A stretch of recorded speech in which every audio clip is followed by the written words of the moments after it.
میری اکلوتی بیٹی جس کی عمر 18 سال تھی، اس نے آج قرآن پاک حفظ کر لیا تھا اور میری خوشی کا کوئی ٹھکانہ نہ تھا کیونکہ میری بہت بڑی ترینہ خواہش پوری ہو چکی تھی۔ پچھلے 20 سالوں سے مدرسے میں پڑھا رہی تھی۔ میرے شوہر بھی میرے ساتھ ہی تھے۔ ہم دونوں مل کر مدرسہ چلاتے تھے جس میں اب تک بہت سی لڑکیاں قرآن پاک حفظ کر چکی تھیں، مگر جتنی خوشی آج مجھے اپنی بیٹی کے قرآن پاک حفظ کرنے پر ہوئی تھی اور کسی چیز پر اس سے پہلے ایسی خوشی میں نے محسوس نہ کی تھی۔ اس کے حافظ قرآن بننے کی خوشی میں نے مدرسے میں قرآن خوانی کی محفل کا انتظام کرنے کا ارادہ کیا۔ میں نے سوچ لیا تھا یہ خوشی اچھے سے مناؤں گی۔ ایک ہی تو ہماری اولاد ہے، ہم جتنی بھی خوشی مناتے وہ کم تھا۔ مگر میرے شوہر حافظ سلیم صاحب نے میرے سامنے ایک شرط رکھی جسے سننے کے بعد میں پریشان ہو گئی۔ انہوں نے کہا کہ بیٹی کی آمین پر وہ کسی انسان سے نہیں بلکہ شہنشاہ جنات سے دعا کروائیں گے، کیونکہ یہ سب کچھ شہنشاہ کی وجہ سے ممکن ہوا ہے۔ ان کی یہ شرط سن کر میں حیران رہ گئی کیونکہ آج سے پہلے انہوں نے ایسی کوئی بات نہ کی تھی۔ میں نے حیران ہوتے ہوئے پوچھا، شہنشاہ جنات کا انسانوں سے کیا کام ہے؟ ہم انسان ہیں، ہمیں انسانوں سے دور رہنا چاہیے۔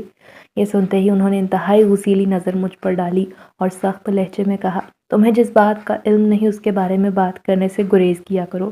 جب میں نے کہہ دیا تو پھر اس پر اعتراض کرنے کی کوئی ضرورت نہیں، میرا فیصلہ اٹل ہے۔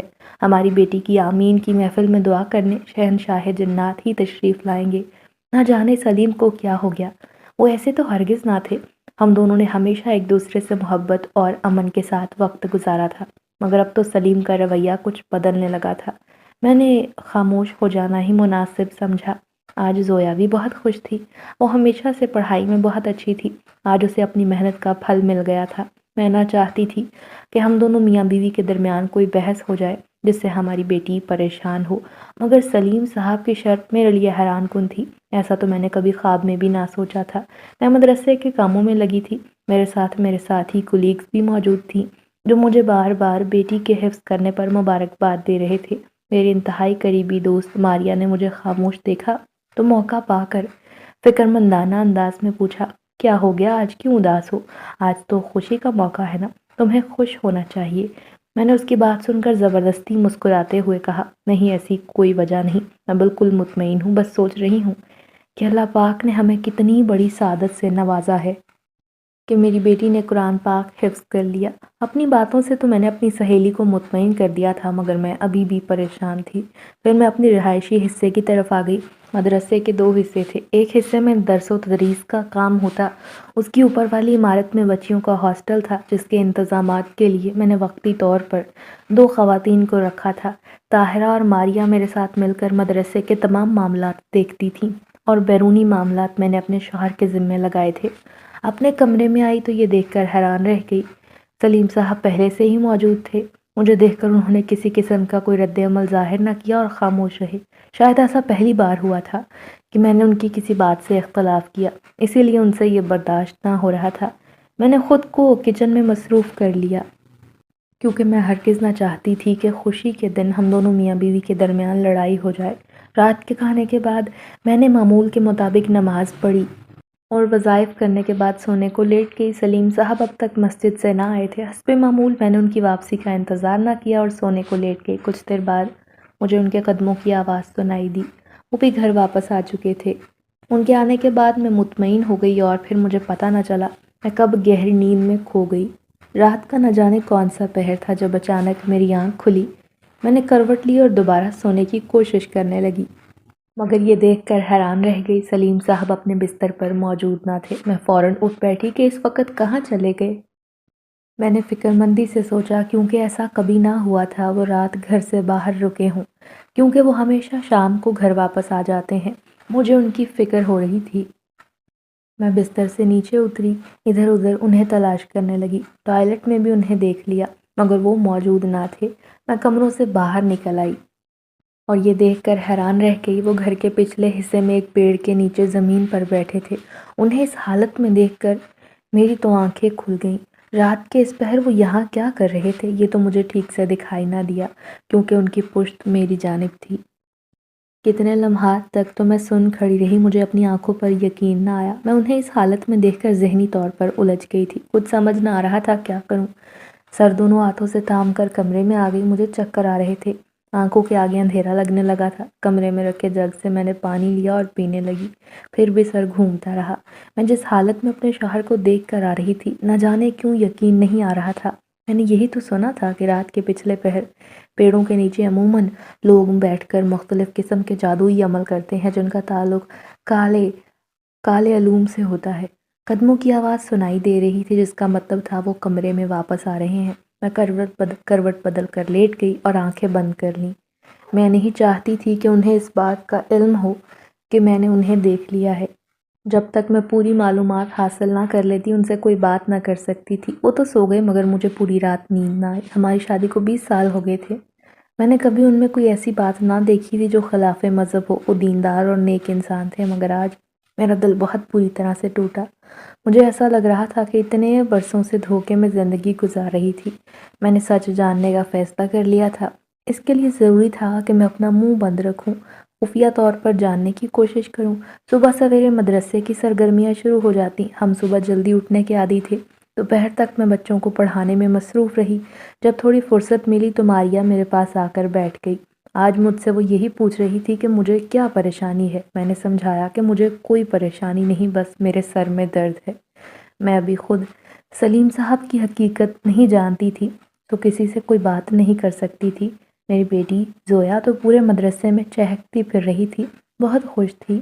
میں کل رات پوری رات بے چین رہی۔ میرا خیال تھا آج کی رات مجھے نیند آ جائے گی مگر آج بھی نیند نہیں آ رہی تھی۔ آنکھیں بند کیے نہ جانے کتنی دیر تک میں سونے کی کوشش کرتی رہی جبکہ سلیم صاحب گہری نیند سو چکے تھے۔ اچانک مجھے ایسا لگا کہ وہ بستر سے اٹھے ہیں۔ آج دن تک تو وہ بالکل نارمل ہو گئے تھے، بالکل پہلے کی طرح باتیں کرتے رہے، مگر اب میں اس وقت تک نارمل نہ ہو سکتی تھی جب تک یہ جان نہ لیتی کہ میرا شوہر آدھی رات کو پیڑ کے نیچے بیٹھ کر کون سا عمل کر رہا تھا۔ ان کے قدموں کی آواز سے مجھے اندازہ ہوا وہ کمرے سے باہر جا رہے ہیں۔ میں بھی تھوڑی دیر بعد خاموشی سے نکل آئی۔ میں نے دوسرے کمروں میں آج جھانک کر نہ دیکھا کیونکہ مجھے معلوم تھا آج وہ کہاں ہوں گے۔ میں برآمدے میں آ گئی، کھڑی ہو گئی اور پیڑ کے نیچے زمین پر بیٹھے انہیں دیکھنے لگی۔ تب میری حیرت کی انتہا نہ رہی جب مجھے ایسا لگا وہ کسی سے باتیں کر رہے ہیں، مگر آخر وہ کس سے بات کر رہے ہیں کوئی دکھائی بھی نہیں دے رہا۔ خاموشی سے میں پلٹ آئی۔ میں نے زویا کے کمرے کا دروازہ کھلا دیکھا تو تیزی سے چلتی ہوئی اس کے کمرے تک آئی۔ اس کے کمرے سے خسر پسر کی آوازیں آنے لگیں۔ مجھے ایسا لگا میرے قدموں کی آواز سن کر کوئی جلدی سے بستر پر لیٹ گیا ہے۔ مجھے حیرت ہوئی کہ میری بچی اس وقت تک جاگ رہی تھی۔ میرے آنے پر وہ جلدی سے سوتی بن گئی ہے۔ کمرے کی لائٹ بند تھی مگر برآمدے میں روشن ہوئے بلب کی وجہ سے کمرے میں زیادہ اندھیرا نہیں تھا، سب کچھ واضح نظر آ رہا تھا۔ میں نے دیکھا کہ زویا تو سو رہی ہے۔ میں کمرے میں آ گئی۔ اب اپنے شوہر سلیم صاحب کے ساتھ ساتھ میں زویا کے بارے میں بھی سوچنے لگی۔ وہ اس وقت تک کیوں جاگ رہی تھی اور مجھے دیکھ کر ناٹک کیوں کرنے لگی کہ وہ سو رہی ہے؟ مجھے رات کی خاموشی میں آوازیں کیوں سنائی دیں؟ اگر بالکل آواز سنائی نہ دیتی تو مجھے یہ لگتا کہ زویا کے کمرے کا دروازہ غلطی سے کھلا رہ گیا، مگر ایسا نہیں تھا۔ یہ سب ہو کیا رہا تھا؟ انہی سوچوں میں گم تھی۔ کچھ دیر بعد سلیم صاحب بھی واپس آ گئے اور بستر پر لیٹتے ہی ان کے خراٹے گونجنے لگے۔ میں بھی سونے کی کوشش کرنے لگی مگر میری نیند اڑ چکی تھی۔ اگلے دن ناشتہ کرتے ہوئے میں نے زویا سے باتوں ہی باتوں میں یہ جاننے کی کوشش بھی کی کہ وہ رات کو کس وقت سوئی تھی۔ وہ بہت مطمئن انداز سے میرے سوالوں کے جواب دیتی رہی۔ اس نے مجھ سے کہا کہ وہ رات کو اپنے وقت پر جلدی سو گئی تھی۔ مجھے اس کے جواب پر یقین نہیں آیا تھا مگر اس وقت میں نے خاموشی اختیار کر لی کیونکہ میں حقیقت جاننا چاہتی تھی۔ میری صحت کچھ ٹھیک نہ تھی تو میں مدرسے سے واپس گھر آ گئی۔ ابھی دن کے 12 بجے تھے۔ زویا اس وقت مدرسے میں تھی اور سلیم صاحب بھی مدرسے میں موجود تھے۔ تب میں گھر پر اکیلی تھی۔ یہ بہترین موقع تھا کہ زویا کے کمرے کا اچھے سے جائزہ لے سکوں۔ گھر آ کر بجائے آرام کرنے کے میں بیٹی کے کمرے میں آ گئی۔ اس کے کمرے میں داخل ہوتے ہی مجھے عجیب سرد لہر محسوس ہوئی۔ ٹھنڈ کو محسوس کرتے ہی میری ٹانگیں کپ کپانے لگی تھیں۔ میں نے کمرے کا دروازہ کھولنے کے بعد اس کی کھڑکیاں بھی کھول دیں۔ کمرے میں داخل ہوتے ہی مجھے عجیب سی خوشبو محسوس ہوئی۔ ایسی خوشبو آج سے پہلے کبھی نہ آئی تھی۔ میں نے اس کی الماری میں دیکھا مگر کوئی خوشبو نہ رکھی تھی۔ بیڈ کے قریب دراز کھول کر دیکھا۔ کچھ حیرت ہوئی کیونکہ اس میں بے شمار تازہ پھول موجود تھے۔ پھولوں کو دیکھ کر اور چھو کر ایسا لگا جیسے یہ پھول آج کسی نے دراز میں رکھے ہیں کیونکہ وہ بہت تر و تازہ اور خوشبودار تھے۔ شاید ان پھولوں کی خوشبو تھی جو کمرے میں آ رہی ہے۔ میں نے سوچا کمرے کی اچھی طرح سے تلاشی لینے کے بعد بھی جب کچھ ہاتھ نہ آیا، میں اپنے کمرے میں جا کر لیٹ گئی۔ یہی سوچنے لگی کہ بیٹی کے پاس یہ پھول کہاں سے آئے اور اس نے مجھ سے پھولوں کے حوالے سے کوئی بات بھی نہ کی۔ پھر میں سونے کی کوشش کرنے لگی کیونکہ گزشتہ چند راتوں سے میں سو نہ سکی تھی۔ نیند پوری نہ ہونے کی وجہ سے صحت خراب ہو رہی تھی، مگر خیالات دماغ سے نہ نکل رہے تھے۔ میں آنکھیں بند کیے خود کو سلانے کی کوشش کر رہی تھی جب سلیم صاحب کے قدموں کی آواز سنائی دی۔ وہ پریشان لہجے سے کہنے لگے، تمہیں کیا ہوا ہے؟ ابھی مجھے پتہ چلا کہ آج تم جلدی گھر آ گئی ہو۔ تمہاری صحت ٹھیک نہیں ہے۔ اگر تمہیں کوئی تکلیف تھی تو مجھے بتا دیتی، میں تمہیں ڈاکٹر کے پاس لے جاتا۔ ایسے گھر کیوں آ گئی ہو؟ وہ بہت فکر مند ہو رہے تھے۔ میں نے جلدی سے جواب دیا، میں بالکل ٹھیک ہوں، بس کچھ دیر آرام کرنا چاہتی تھی۔ خود کو بہت تھکا ہوا محسوس کر رہی تھی، اسی لیے میں گھر آ گئی۔ میں نے تسلی دیتے ہوئے کہا، کیونکہ میں نہیں چاہتی تھی وہ میری وجہ سے پریشان ہوں۔ وہ بالکل میرے سامنے آ کر کھڑے ہو گئے اور پیار بھرے لہجے سے ڈانٹتے ہوئے کہا، میں جانتا ہوں تم کافی کام کرتی ہو، اپنی صحت کا خیال نہیں رکھتی، مگر تمہیں ایسا نہیں کرنا چاہیے، آرام کا خیال رکھا کرو۔ وہ مجھے سمجھانے لگے۔ میں نے صرف مسکرانے پر اکتفا کیا اور کچھ نہ کہا۔ پھر وہ واپس چلے گئے۔ اس وقت میں بھی مدرسے میں موجود نہ تھی۔ ان کی موجودگی ضروری تھی۔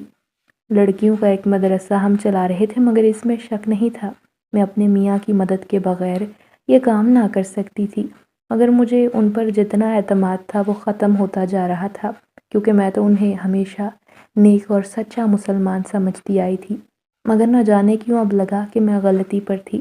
شاید یہی وجہ تھی کہ ٹینشن کی وجہ سے میری صحت خراب ہونے لگی۔ شام تک میں نے اپنے آپ پر قابو پا لیا، خود کو بہتر محسوس کر رہی تھی۔ سلیم صاحب اور زویا نے مجھے بہتر حالت میں دیکھا تو وہ بھی خوش ہوئے۔ میرے ذرا سے بھی ڈاؤن ہونے پر دونوں پریشان ہو جایا کرتے تھے۔ دل میں دعا کرنے لگی، یا اللہ میرے گھر کو ہمیشہ نظر بد سے بچا کر رکھنا۔ رات کو بھی مجھے نیند نہ آئی، بار بار زویا اور سلیم صاحب کی طرف ذہن جا رہا تھا۔ یہ دونوں باپ بیٹی کا پراسرار رویہ مجھے بے چین کرتا۔ میں چاہتی تھی کہ جلد سے جلد حقیقت معلوم کر لوں۔ رات دھیرے دھیرے سرک رہی تھی، مگر نیند تو مجھ سے روٹ گئی تھی جیسے دوبارہ نہیں آئے گی۔ میں خود کو سلانا چاہتی تھی مگر ناکام ہو رہی تھی، اور پھر وہی آدھی رات کا وقت ہوتے ہی میاں جی اٹھ کر بیٹھ گئے۔ میں نے فوراً آنکھیں بند کر لیں۔ میں نہیں چاہتی تھی کہ انہیں پتہ چلے میں جاگ رہی ہوں۔ پھر ان کے قدموں کی آواز سنائی دی، وہ باہر چلے گئے۔ کچھ دیر تو میں لیٹی رہی، پھر اٹھ کر بیٹھ گئی۔ مجھے سمجھ نہ آیا کیا کروں۔ بستر سے نیچے اتری، خاموشی سے باہر صحن میں آ گئی۔ آج بھی سلیم صاحب پیڑ کے نیچے بیٹھے ہوئے تھے۔ ان کی کمر میری جانب تھی، جس سے انہیں اس بات کا پتہ نہ چلتا تھا کہ میں انہیں دیکھ چکی ہوں۔ محتاط انداز سے قدم اٹھاتے ہوئے میں ان سے کچھ قریب جا کر کھڑی ہو گئی۔ وہ اب تک میری آمد سے بے خبر تھے۔ میرے کانوں میں ان کی آواز پڑی۔ وہ اس وقت کسی سے باتیں کر رہے تھے۔ جی جی، میں تو آپ کا غلام ہوں، جیسا آپ حکم کریں گے میں کرنے کو تیار ہوں۔ آج سے پہلے کبھی میں نے آپ کے کسی حکم کی خلاف ورزی نہیں کی۔ نہیں نا؟ تو پھر میں اب کیسے آپ کی بات ماننے سے انکار کر سکتا ہوں؟ بس تھوڑا وقت دے دیں، سب ٹھیک ہو جائے گا۔ مجھے تو اپنی آنکھوں پر یقین نہیں آ رہا تھا، یہاں تک کہ مجھے اپنے میاں کی ذہنی حالت پر شبہ ہونے لگا۔ یہاں وہ اکیلے باتیں کر رہے ہیں، نہ جانے کب سے وہ ذہنی بیماری میں مبتلا ہیں کہ اب اکیلے باتیں کرنے کے عادی ہو گئے ہیں۔ مجھے دکھ اور افسوس ہوا۔ جلدی سے آگے بڑھی اور انتہائی سنجیدگی سے کہا، آپ رات کے اس وقت کس سے باتیں کر رہے ہیں؟ میری آواز سن کر وہ چونکے، مڑ کر دیکھا اور اٹھ کھڑے ہوئے۔ تم یہاں کیا کر رہی ہو؟ مجھے دیکھتے ہوئے انہوں نے انتہائی حیرت سے پوچھا۔ ان کی بات کا جواب دینے کی بجائے میں نے بے صبری سے کہا، آپ اس وقت کس سے باتیں کر رہے ہیں؟ اگر آپ کو باتیں کرنی ہی تھیں تو کمرے میں رہتے، مجھ سے باتیں کرتے۔ یہاں پیڑ کے نیچے بیٹھ کر کیا ملتا ہے آپ کو؟ میرا سوال سن کر انہوں نے اپنا سر پیٹ لیا اور انتہائی افسردہ لہجے میں کہا، تمہیں کمرے سے باہر نہیں آنا چاہیے تھا، تمہاری وجہ سے میرے لیے مسئلہ بن سکتا ہے۔ میں نے حیرت سے دیکھا، آپ رات کو کمرے سے باہر آتے ہیں اور مجھ سے کیسی بات کر رہے ہیں؟ اچھا ٹھیک ہے، یہاں کھڑے ہو کر تو رات نہیں گزرے گی، چلو کمرے میں واپس، انہوں نے بیزاریت سے کہا اور کمرے میں آ گئے۔ مجھے ان کے رویے پر حیرت ہو رہی تھی۔ کمرے میں آ کر وہ لیٹ گئے اور آنکھیں بند کر لیں۔ تھوڑی دیر بعد میں نے انتہائی دھیمے لہجے میں پوچھا، آپ وہاں کس سے باتیں کر رہے تھے؟ اس وقت کون آپ سے باتیں کرنے آتا ہے؟ اپنا چہرہ لحاف سے نکالتے ہوئے انہوں نے انتہائی غصے سے کہا، تمہیں کچھ بتانے کا فائدہ نہیں، کیونکہ تمہیں تو میری بات ماننی نہیں۔ میں نے پہلے بھی کہا تھا، جس پر تم نے انکار کر دیا، تو دوبارہ بات کرنے کا کیا فائدہ؟ ان کا جواب و شکوہ سن کر میں حیران رہ گئی اور جلدی سے پوچھا، ایسی کون سی بات تھی جس سے آپ نے منع کیا؟ دوبارہ بتا دینا۔ انہوں نے اس بار انتہائی سنجیدگی سے کہا، میں نے تم سے کہا تھا بیگم، ہماری بیٹی کی قرآن پاک مکمل حفظ کرنے کے بعد جب آمین کا انتظام کیا جائے گا تو دعا کے لیے شہنشاہ جنات خود تشریف لائیں گے، مگر تم نے مجھے منع کر دیا، میری بات سن کر مذاق میں اڑا دی، کیونکہ تم نے یہ سمجھا تھا میں مذاق کر رہا ہوں یا ویسے ہی شرارتاً یہ بات کر رہا ہوں۔ اس دن کے بعد میں آپ سے یہ پوچھنا چاہتی تھی کہ آپ سچ بول رہے ہیں یا مذاق، کیونکہ میرے لیے یہ بات بہت حیرت انگیز ہے کہ کسی انسانی محفل میں کوئی دوسری مخلوق تشریف لائے۔ آپ نے مجھے اس بارے میں کچھ نہیں بتایا۔ وہ اٹھ کر بیٹھ گئے اور سنجیدگی سے دیکھنے لگے، کیا تمہیں اس بات کا بالکل علم نہیں کہ اس مدرسے کی جگہ پر جنات آباد تھے؟ یہ زمین خریدنے کے لیے میں نے بہت کوشش کی تھی، کیونکہ جو یہاں مقیم تھے وہ کسی کو زمین دینے پر زمین خریدنے نہ دیتے تھے۔ اس زمین کے پرانے مالکوں نے بہت کم قیمت پر اسے بیچنے کا فیصلہ کیا، اور تم جانتی ہو میرے حالات ایسے نہ تھے کہ میں اس زمین کو جلد سے جلد خرید سکتا، لیکن قیمت کم ہونے کی وجہ سے میں خریدنا چاہتا تھا۔ حیرت کی بات تو یہ تھی کہ جب میں نے فیصلہ کر لیا کہ اس زمین کو خرید کر یہاں بچیوں کے لیے مدرسہ بنایا جائے گا تو اس کے بعد کوئی مسئلہ پیش نہ آیا۔ انتہائی مناسب قیمت پر یہ زمین میں نے خریدی۔ جب اس پر تعمیر کا کام شروع کیا گیا تو میں رات کو یہیں رک جاتا تھا۔ ابھی کچھ دن گزرے تھے کہ آدھی رات کے وقت 2 آدمی آئے، انہوں نے مجھے جگایا۔ اجنبیوں کو دیکھ کر مجھے حیرت ہوئی۔ پہلے تو مجھے لگا کوئی چور ہیں، شاید وہ چوری کرنے کی نیت سے آئے ہیں، مگر انہوں نے مجھ سے کہا وہ مجھے کہیں لے کر جانا چاہتے ہیں۔ یہ سن کر میں اور بھی حیران ہوا، مگر اکیلا تھا، انکار نہ کر سکتا تھا، تو ان کے ساتھ چل دیا۔ مدرسے کے کونے پر پہنچ کر رک گئے اور پھر جو کچھ میں نے دیکھا وہ خاصا حیرت انگیز تھا۔ وہاں خوبصورت تخت موجود تھا جس پر عجیب و غریب شکل کا آدمی بیٹھا ہوا تھا۔ اس کی شکل اتنی عجیب تھی کہ اسے دیکھ کر میں ڈر گیا۔ تخت پر بیٹھے اس شخص نے مجھے بتایا وہ جنات کا بادشاہ ہے، جہاں وہ مدرسہ بن رہا ہے وہ یہاں آباد ہے۔ اپنے قبیلے کے ساتھ اور اپنے خاندان کے ساتھ میں یہ جگہ چھوڑ کر نہیں جانا چاہتا، ہم سالوں سے یہیں آباد ہیں۔ اس کی یہ بات سن کر میں پریشان ہو گیا۔ میں نے اسے انتہائی بے بسی سے کہا، میرے پاس جو بھی سرمایہ تھا وہ میں نے خرچ کر دیا ہے، اب میرے پاس کچھ نہیں بچا۔ شہنشاہ نے کہا، تم یہاں مدرسہ بنا لو، مگر یہاں رات کے وقت ہمارے بچے تعلیم حاصل کیا کریں گے، اسی لیے رات کو مدرسے کے اس حصے میں کسی کو آنے کی اجازت نہ ہوگی۔ میرے پاس اس کے بات ماننے کے علاوہ کوئی چارہ نہ تھا، تو میں نے بات مان لی اور اس کے بعد کوئی مسئلہ پیش نہیں آیا، مگر میری شہنشاہ کے ساتھ ملاقات ہوتی رہتی ہے، یہاں تک کہ وہ ہر مشکل میں میری مدد کرتے رہے۔ تم جانتی ہو نا، شادی کے بعد کئی بار ایسے حالات آئے کہ ہمیں ایسا لگا ہم مدرسے کو نہیں چلا سکتے، ہمیں بند کرنا پڑے گا، مگر پھر کوئی نہ کوئی سبب بن جاتا ہے کہ ہمیں مدرسہ بند کرنے کا خیال دل سے نکالنا پڑتا ہے۔ سلیم صاحب تفصیل سے مجھے سب بتا رہے تھے، میں حیرت سے منہ کھولے دیکھتی جا رہی تھی۔ میں تو سوچ بھی نہ سکتی تھی کہ جنات کی زندگی ایسی بھی ہو سکتی ہے۔ سلیم صاحب کو دیکھتے ہوئے میں نے سنجیدگی سے کہا، آج سے پہلے آپ نے مجھے ایسا کچھ نہ بتایا، اگر آپ مجھے بتا دیتے تو میں کبھی آپ کی کسی بات سے اختلاف نہ کرتی۔ رات گئے آپ کو پیڑ کے نیچے بیٹھا دیکھ کر میرے ذہن میں تو بہت برے خیالات آئے، میں تو پریشان تھی، یہی سوچنے لگی تھی کہ آپ کسی غلط راہ پر تو نہیں چل پڑے۔ میری بات سن کر وہ ہنسنے لگے اور ہنستے ہوئے کہا، اللہ کا جتنا شکر ادا کروں کم ہے کہ میں ایک اچھا مسلمان ہوں اور اس سے زیادہ اچھا مسلمان بننے کی کوشش کر رہا ہوں۔ پیڑ کے نیچے شہنشاہ سے ملاقات ہوتی ہے، اس کے علاوہ اور کچھ نہیں، سلیم صاحب نے جواب دیا۔ شکر کے احساس سے میں نے آنکھیں بند کر لیں اور دل ہی دل میں خود کو کوسنے لگی کہ اتنے دنوں سے میں نے بلا وجہ خود کو اذیت میں ڈال رکھا تھا، مگر اس سے پہلے میں اپنے شوہر سے بات کر لیتی تو اتنے دن میں تکلیف میں نہ گزارتی۔ میں نے مسکرا کر کہا، آپ جیسا کرنا چاہتے ہیں، مجھے اس پر کوئی اعتراض نہیں۔ اگر ہماری بیٹی کی اس نیک خوشی کے موقع میں شہنشاہ شامل ہونا چاہتے ہیں تو یہ خوشی کی بات ہے۔ انہوں نے مسکرا کر کہا، بیگم مجھے تم سے یہی امید تھی کہ میری بات تمہاری سمجھ میں آ جائے گی۔ ایک بات اپنے ذہن میں اچھی طرح سے بٹھا لو، جب بھی کسی انسان کا جنات کے ساتھ تعلق بنتا ہے تو اس میں سب سے اہم اور ضروری بات راز رکھنا ہوتا ہے۔ ایسی باتیں سب کے سامنے بیان نہیں کی جا سکتی، کسی کو اپنے معاملات میں شامل نہیں کیا جا سکتا۔ میں تم سے یہی چاہتا ہوں کہ تم ہمیشہ اس راز کو راز ہی رہنے دینا، ورنہ جنات انسانوں سے منہ موڑ لیتے ہیں۔ سلیم صاحب مجھے سمجھا رہے تھے، جس پر میں نے اقرار میں سر ہلا دیا، انہیں تسلی دی کہ جیسا آپ چاہیں گے وہی ہوگا۔ اب میں مطمئن ہو گئی تھی، سب کچھ معمول کے مطابق تھا، مگر زویا کا رویہ مجھے بدلا ہوا دکھائی دے رہا تھا۔ سارا وقت مدرسے سے واپس آ کر وہ اکیلی گزارتی۔ مجھے اپنی بیٹی کی تبدیلی کھٹک رہی تھی، ہر وقت اپنے کمرے میں رہتی، میرے کہنے پر کمرے سے باہر آ جاتی، مگر پھر واپس جانے کی وہ بہت جلدی کرتی۔ اس کے رویے میں یہ تبدیلیاں پریشان کن تھیں، مگر مجھے سمجھ نہ آیا کہ مجھے کیا کرنا چاہیے۔ مدرسے میں ہم نے اپنی بیٹی کی آمین کی محفل منعقد کرانے کے لیے انتظام تو شروع کر دیے تھے، کیونکہ میں چاہتی تھی کہ یہ خوشی بہت بہترین ہونی چاہیے۔ اب مجھے اس بات کا اندازہ بھی تھا کہ یہ محفل کوئی عام محفل نہیں، بلکہ بہت خاص ہو چکی ہے، کیونکہ اس میں شہنشاہ جنات تشریف لانے والے ہیں۔ جمعہ کے مبارک دن مدرسے میں موجود بچیوں کے والدین بھی آمین کی محفل میں شریک ہونے آ رہے تھے۔ مرد اور عورتوں کے لیے الگ الگ انتظام کیا گیا تھا۔ قرآن خوانی کے بعد شہنشاہ تشریف لے آئے، پھر دعا مانگنے کا سلسلہ شروع ہو گیا۔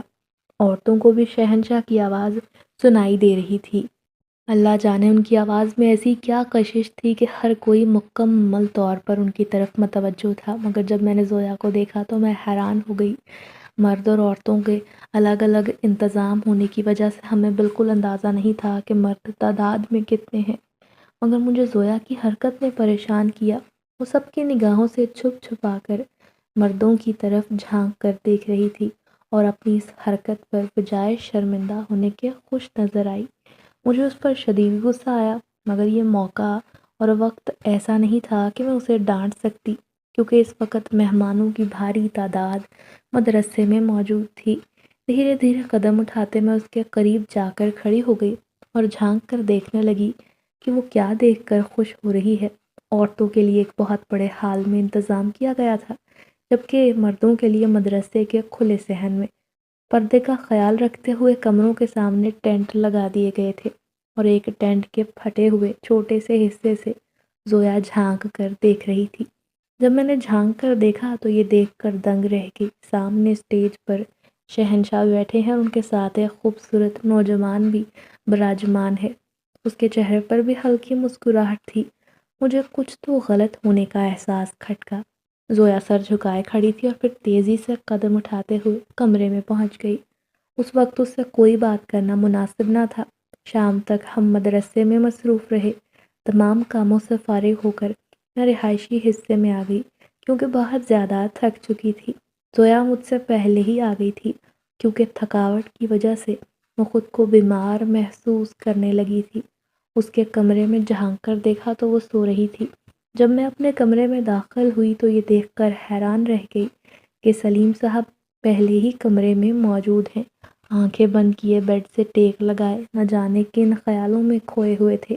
میرا خیال تھا اب تک وہ انتظامات ہی دیکھ رہے ہوں گے اور محفل ختم ہونے کے بعد مدرسے کی صفائی کروانے میں مگن ہوں گے، مگر نہ جانے کیوں وہ مجھ سے پہلے ہی گھر آ چکے تھے۔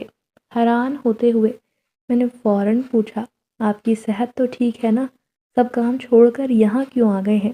جس پر انہوں نے انتہائی دھیمے لہجے میں کہا، میں بالکل ٹھیک ہوں، بس تھک گیا تھا، اسی لیے آ گیا ہوں۔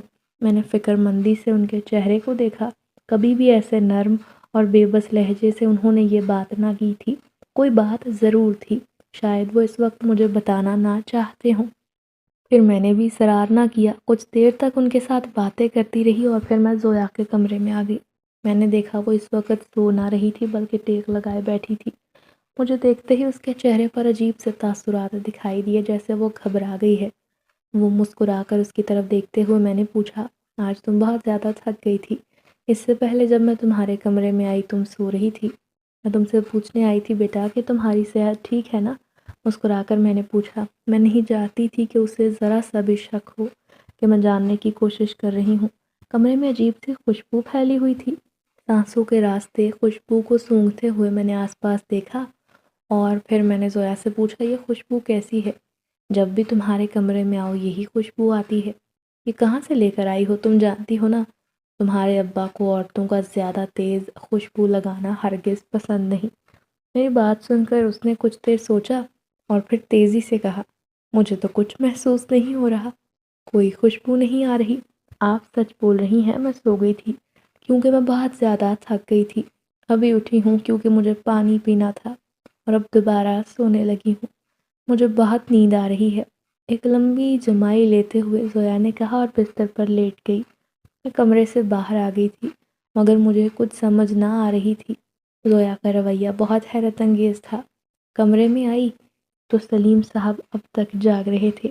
وہ رات کو جلد سو جانے کے عادی تھے۔ آج انہیں جاگتے دیکھ کر مجھے حیرت ہوئی۔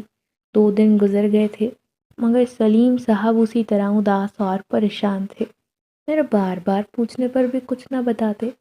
رات کو نہ جانے کون سا پہر تھا جب میری آنکھ کھل گئی اور یہ دیکھ کر حیران رہ گئی وہ اب تک جاگ رہے تھے۔ میں اٹھ بیٹھی اور فکر مندانہ انداز میں پوچھا، آخر ایسی کیا بات ہے جس کی وجہ سے آپ کی نیند بھی خراب ہو گئی ہے؟ آخر آپ مجھے کیوں نہیں بتاتے؟ ہو سکتا ہے میں آپ کے مسئلے کا حل نکال دوں، آپ کی کوئی مدد کر دوں۔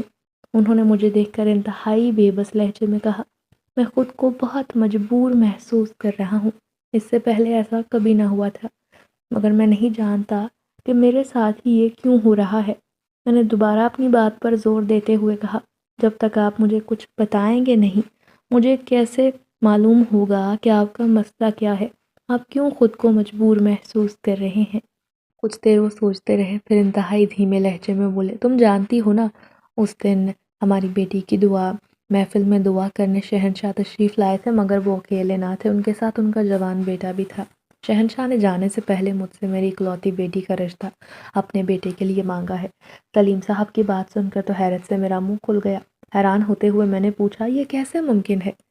انہوں نے بے بسی سے کہا، میں نے تو اسی لمحے انکار کر دیا تھا مگر شہنشاہ بضد ہیں کہ ان کا بیٹا ہماری بیٹی کو پسند کرتا ہے، اسی لیے یہ شادی ہونا ضروری ہے۔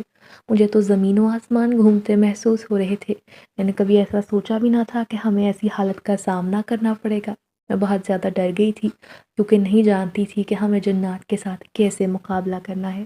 میرے شوہر پر شاید انہوں نے بہت زیادہ احسانات کیے تھے، ہمیں نہ صرف جگہ دی بلکہ مشکل میں ساتھ دیا اور اب وہ اپنے احسانوں کا صلہ مانگ رہے تھے جو دینا ہمارے بس میں نہ تھا۔ میری ایک ہی بیٹی تھی، میں سوچ بھی نہ سکتی تھی کہ اس کے ساتھ کبھی ایسا ہوگا۔ سلیم صاحب پریشان تھے۔ میں یہ چاہتا تھا کہ یہاں سے بھاگ کر کہیں دور چلے جائیں مگر یہ سب کچھ اتنا آسان نہیں۔ ہم دونوں میاں بیوی پریشان تھے۔ مگر جب میں نے زویا سے اس بارے میں بات کی تو اس کا جواب سن کر میں حیرت زدہ رہ گئی۔ اس نے 2 ٹوک الفاظ میں کہا کہ وہ خود شہنشاہ کے بیٹے عالم شاہ کو پسند کرتی ہے، سو اس رشتے سے انکار نہ کریں۔ اپنی بیٹی کا جواب سن کر تو مجھے زمین و آسمان گھومتے محسوس ہوئے۔ میرے ساتھ ساتھ سلیم صاحب بھی حیران تھے۔ مجھے احساس ہوا کہ شاید زویا کا وہ پراسرار اور خاموش رویہ اسی وجہ سے تھا۔ اب مجھے دکھ ہوا کہ میں نے ایسی جگہ اتنے سال کیوں گزارے جہاں ان کا بسیرا تھا۔ میں نے زویا کو سمجھانے کی بڑی کوشش کی کہ تم انسان ہو، ان کے ساتھ تمہاری زندگی بسر کرنا ممکن نہیں۔ ہم دونوں اللہ کی الگ مخلوقات ہیں، ہم دونوں مختلف ہیں۔ مگر وہ کوئی بات سننے کو تیار نہ تھی۔ ایک رات ہم دونوں بیٹھے باتیں کر رہے تھے، اچانک کمرے میں عجیب و غریب شکل کا شخص نمودار ہوا جسے دیکھتے ہی میں گھبرا گئی مگر سلیم صاحب نے اسے دیکھ کر عقیدت مندانہ انداز میں سلام پیش کیا۔ وہ انہیں شہنشاہ کہہ کر مخاطب کر رہا تھا جس سے مجھے اندازہ ہو گیا کہ یہ وہی ہیں جو رشتے کا تقاضا کر رہے ہیں۔ مجھے نظر انداز کرتے ہوئے انہوں نے سلیم صاحب کو دیکھ کر کہا، مجھے تمہارے جواب کا انتظار تھا مگر تم نے اب تک کوئی جواب نہیں دیا۔ کیا تم یہ نہیں چاہتے کہ تمہاری بیٹی ہمیشہ خوشگوار زندگی گزارے؟ میری آنکھوں میں آنسو آ گئے مگر میاں جی نے عقیدت بھرے لہجے سے سر جھکا کر کہا، کہاں ایسے والدین دنیا میں نہیں ہو سکتے جو اولاد کو خوش نہ دیکھنا چاہتے ہو، مگر بحیثیت مسلمان میں یہ رشتہ قبول نہیں کر سکتا کیونکہ اللہ تعالیٰ اور اس کے رسول نبی پاک صلی اللہ علیہ وآلہ وسلم نے انسان اور جن کے رشتے سے منع فرمایا تھا۔ آپ بھی مسلمان ہیں اور اچھے سے جانتے ہیں جس چیز سے نبی نے منع فرمایا ہے وہ کبھی انسان یا کسی مسلمان کے لیے فائدہ مند ہو ہی نہیں سکتا۔ سلیم صاحب کا جواب سن کر شہنشاہ کی آنکھوں میں غصہ دکھائی دینے لگا۔ اسی وقت ایک اور نوجوان نمودار ہوا جسے میں نے پہچان لیا تھا، وہ عالم شاہ ہی تھا۔ وہ انتہائی اونچی آواز سے بولا، میں زویا کو اور زویا مجھے بہت پسند کرتی ہے، پھر کسی کو آخر اعتراض کیوں ہے؟ ہم نے ہر موقع پر آپ کی مدد کی، کبھی کوئی مسئلہ پیش نہ آنے دیا، حتیٰ کہ ہمارا قبیلہ آپ کو یہاں سے بھگا دینا چاہتا تھا، ہم نے انہیں روکا۔ اب ہمارے احسانات کا بدلہ آپ یہ دے رہے ہیں۔ تب ہم نے خود کو بہت بے بس محسوس کیا۔ سلیم صاحب نے دیوار کا سہارا لیا اور کمرے میں رکھی کرسی پر ڈھہ کر سر جھکا لیا۔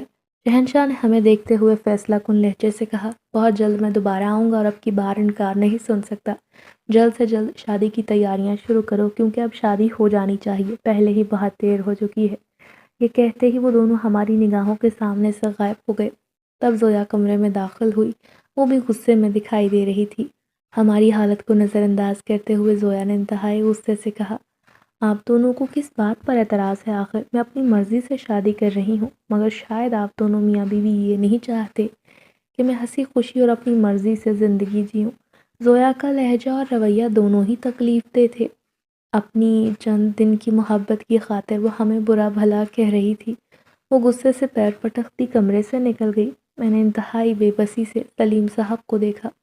میں نے اپنی ایک دوست سے بات کی ہے، وہ کل آ کر ایک ایسے شخص کو لے آئے گا جو نہ صرف جنات کو قابو کر سکتا ہے بلکہ بہت سے جنات اس کے غلام ہیں۔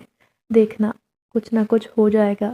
جب ہماری اپنی بیٹی ہی ہمیں ہمیشہ کے لیے چھوڑ کر جانے کو تیار تھی تو پھر ہمیں کسی کی مدد سے کیا فائدہ حاصل ہوگا؟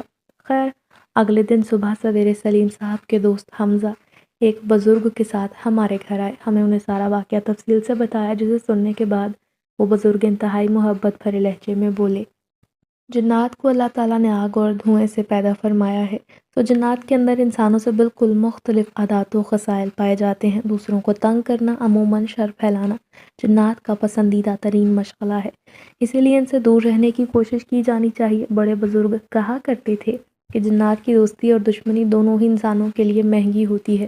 اب تو آپ کو اندازہ ہو گیا نا؟ پھر انہوں نے کچھ پڑھنا شروع کیا اور زویا کو دیکھ کر پھونک مار دی۔ وہ بہت زیادہ دیر تک زویا پر پڑھائی کر کے دم کرتے رہے، پھر اس کے گلے میں ڈالنے کو تعویذ دیا۔ روحانی بزرگ نے ہمیں بتایا کہ شہنشاہ کے بیٹے نے زویا کو اپنی خوشبو کا دیوانہ بنایا ہوا تھا۔ یہی وجہ تھی کہ زویا کو اس لڑکے کے علاوہ کچھ دکھائی نہ دیتا، لیکن اب وہ پر امید تھے کہ زویا اس کی دیوانگی سے باہر نکل آئے گی۔ اچانک شہنشاہ اور اس کا بیٹا عالم شاہ نمودار ہوئے۔ بزرگ کو دیکھ کر انتہائی غصے سے بولے، تمہیں زندہ نہیں چھوڑیں گے۔ مگر بزرگ نے ان سے الجھنا مناسب نہ سمجھا، سمجھانے والے انداز میں کہا کہ میرا تم سے کسی قسم کا لڑائی جھگڑا نہیں اور نہ ہی میں ایسا چاہتا ہوں، لیکن اگر تم لوگ اپنی حرکتوں سے باز نہ آئے تو تمہیں سزا دینا ضروری ہو جائے گا۔ جس پر شہنشاہ نے غصے سے کہا، شاید تمہیں اس بات کا علم نہیں کہ مجھ میں کتنی طاقت ہے، ایک لمحے سے بھی کم وقت میں تمہیں جلا کر راکھ کر دوں گا۔